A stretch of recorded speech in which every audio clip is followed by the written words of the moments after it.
All right, babies. It's that time again. Oh, yeah.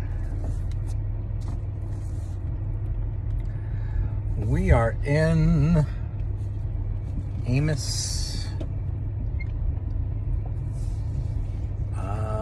7.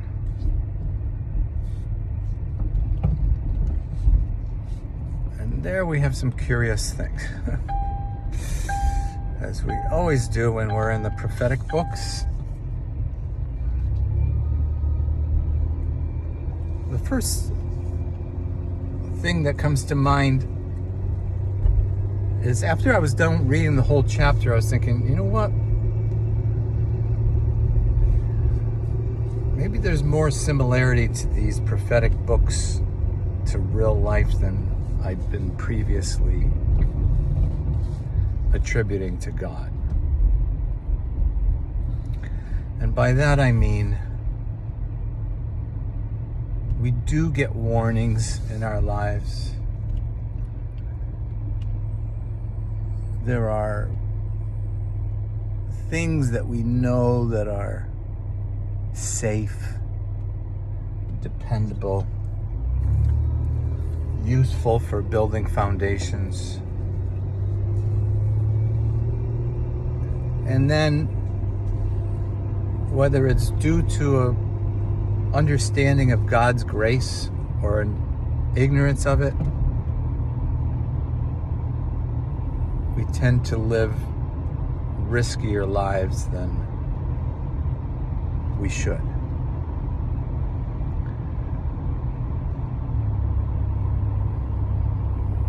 So yeah, I guess I always have to question some of the language in these books, especially when they're presenting God as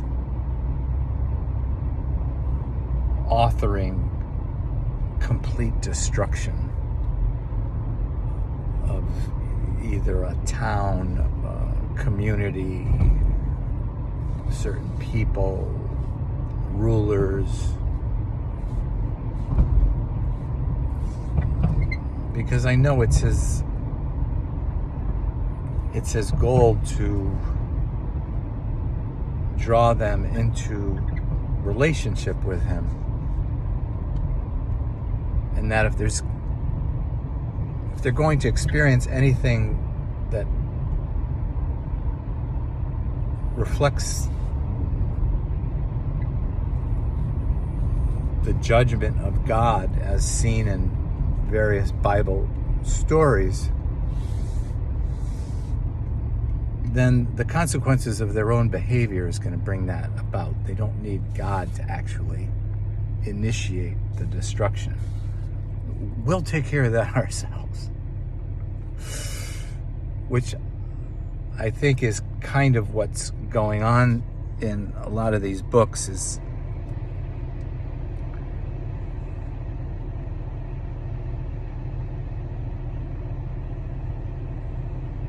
I just think that there's a limitation of understanding God, even though God would use people to communicate certain things.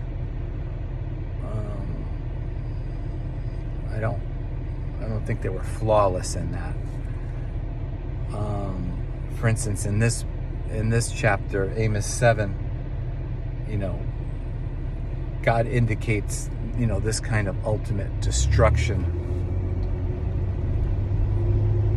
for some disobedient group. I get confused of who's who, because they use terms like Jacob and Judah, and I just don't know who's who.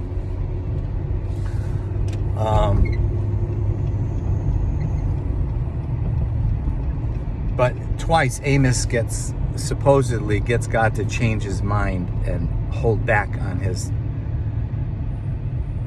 judgment.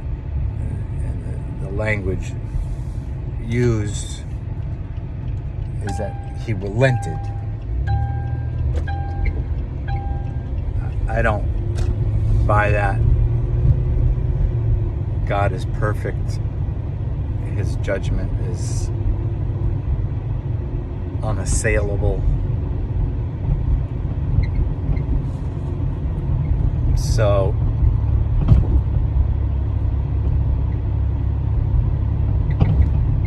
I don't know. I can't understand why. What's the point of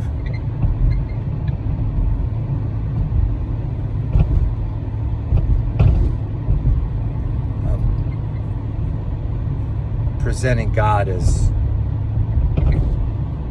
being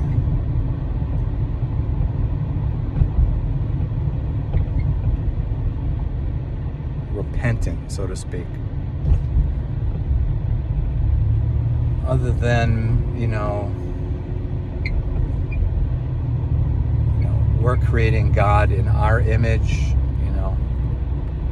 you be like God. God had every reason to destroy you, but he held back. So you should do the same to others. Something like that, I think, is probably the meaning. But in any case, highly suspicious language. But then as I was reading on, he's talking about the complete destruction of Israel.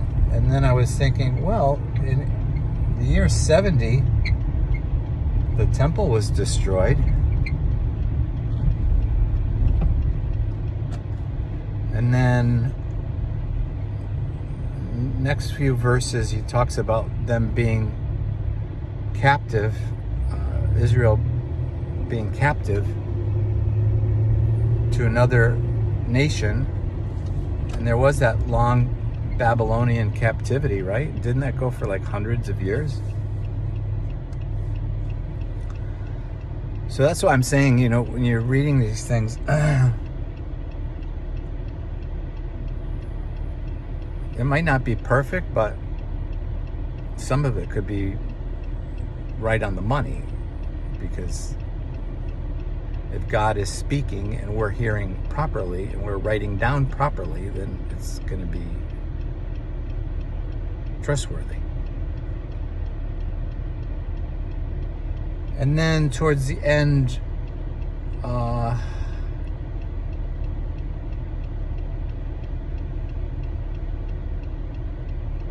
I forgot now. I think towards the end there's like a passage of,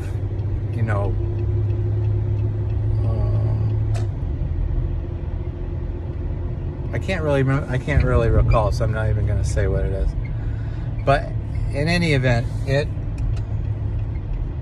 just reminded me of my own life that, I've engaged in risky behavior and it's ended up to, it turned out to be highly problematic.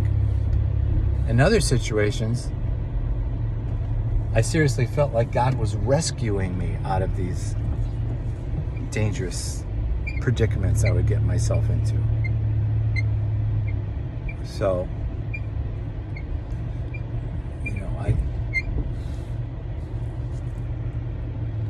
I think he caught me by surprise this last time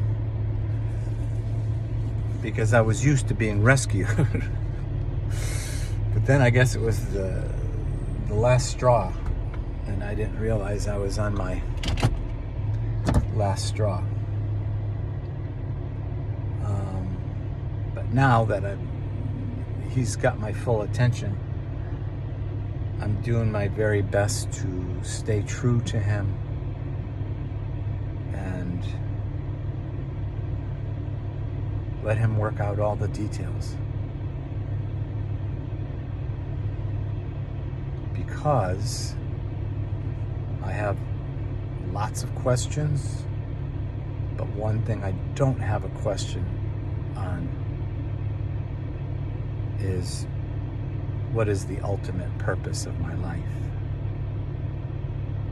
And I always can land safely knowing that he's working his character to be established in me forever.